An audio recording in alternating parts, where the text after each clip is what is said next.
अस्सलाम वालेकुम class prep. आज हम अपने तोड़ जोड़ करेंगे। सो मेंशन सी वर्क डेट एंड डे।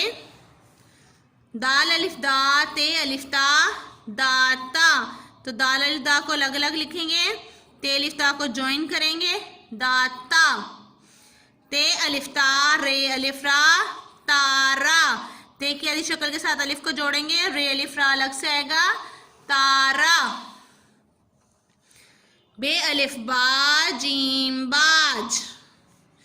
बे अलिफ पा, शीन पाश।